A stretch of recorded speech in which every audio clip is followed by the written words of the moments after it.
Together for the Honorable Prime Minister of India, Shri Narendra Modi ji.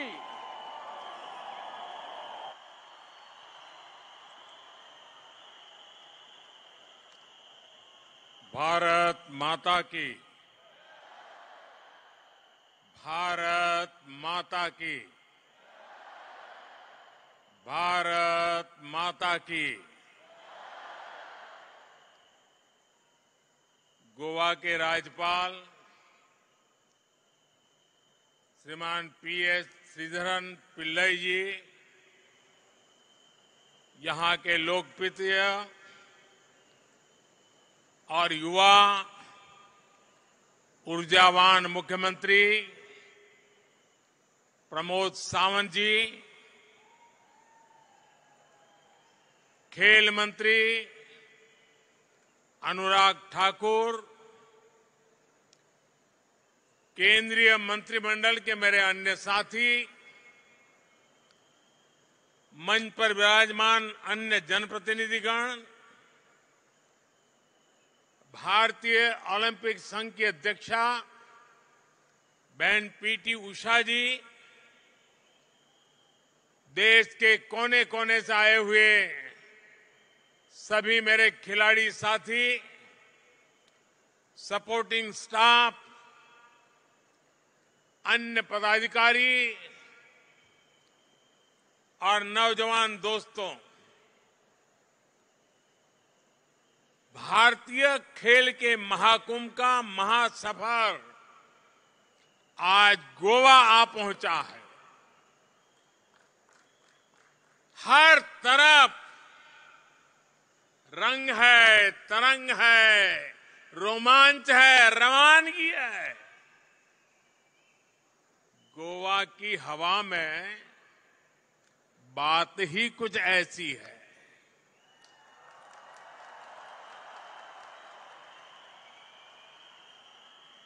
आप सभी को 37वें national games के लिए बहुत बहुत शुभकामनाएं, अनेक अनेक बधाइयां। साथियों, गोवा वो धरती है जिसने देश को ऐसे अनेक स्पोर्ट्स स्टार दिए हैं, जहां फुटबॉल के प्रति दीवानगी तो गली गली में दिखती है और देश के सबसे पुराने फुटबॉल क्लब्स में कुछ यहां हमारे गोवा में है। ऐसे खेल प्रेमी गोवा में राष्ट्रीय खेलों का होना अपने आप में नई ऊर्जा भर देता है। मेरे परिवारजनों, ये राष्ट्रीय खेल ऐसे समय में हो रहे हैं जब भारत का खेल जगत एक के बाद एक सफलता की नई ऊंचाई प्राप्त कर रहा है। 70 सालों में जो ना हुआ वो इस बार हमने एशियाई खेलों में होते हुए देखा है। और अभी एशियन पैरा गेम्स भी चल रही है। इनमें भी भारतीय खिलाड़ियों ने अब तक 70 से ज्यादा मेडल जीतकर अब तक के सारे रिकॉर्ड तोड़ दिए। इससे पहले वर्ल्ड यूनिवर्सिटी गेम्स हुए थे, इसमें भी भारत ने एक नया इतिहास रच दिया। ये सफलताएं यहां आए हर खिलाड़ी के लिए बहुत बड़ी प्रेरणा है। ये नेशनल गेम्स एक प्रकार से आपके लिए, सभी नौजवानों के लिए, सभी खिलाड़ियों के लिए एक मजबूत लॉन्च पैड है। आपके सामने कितने अवसर हैं, उनको ध्यान में रखते हुए पूरे दमखम के साथ आपको श्रेष्ठ प्रदर्शन करना है। करोगे ना? पक्का करोगे? पुराने रिकॉर्ड तोड़ोगे? मेरी शुभकामनाएं आपके साथ है। मेरे युवा साथियों, भारत के गांव-गांव, गली-गली में टैलेंट की कोई कमी नहीं है। हमारा इतिहास साक्षी है कि अभाव में भी भारत ने चैंपियन पैदा किए हैं। मेरे साथ मंच पर हमारी बहन पीटी उषा जी बैठी है, लेकिन फिर भी हर देशवासी को हमेशा एक कमी खलती थी। हमारा इतना बड़ा देश इंटरनेशनल स्पोर्ट्स इवेंट की मेडल टैली में हम बहुत पीछे रह जाते थे। इसलिए 2014 के बाद हमने देश की इस पीड़ा को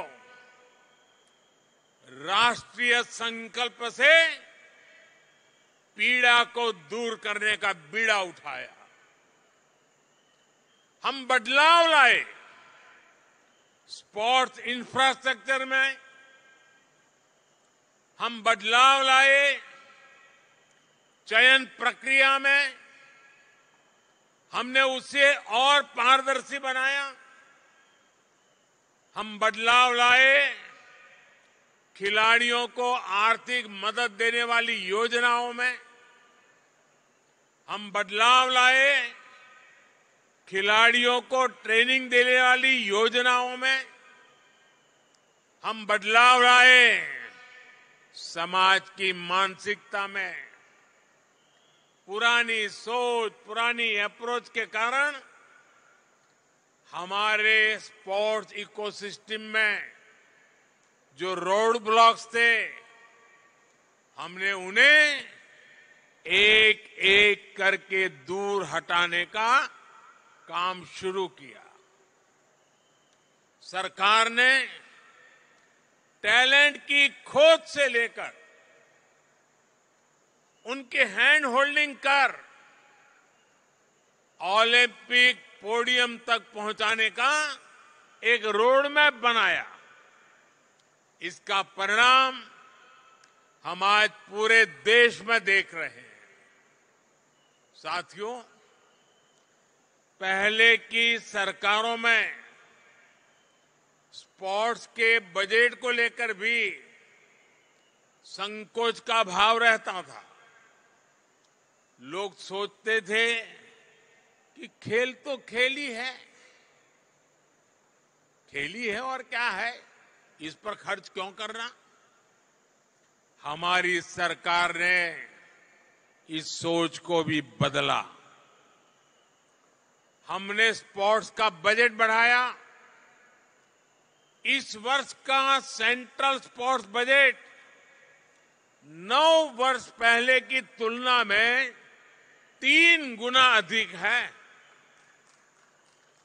सरकार ने खेलो इंडिया से लेकर टॉप स्कीम तक देश में खिलाड़ियों को आगे बढ़ाने के लिए एक नया इकोसिस्टम बनाया है।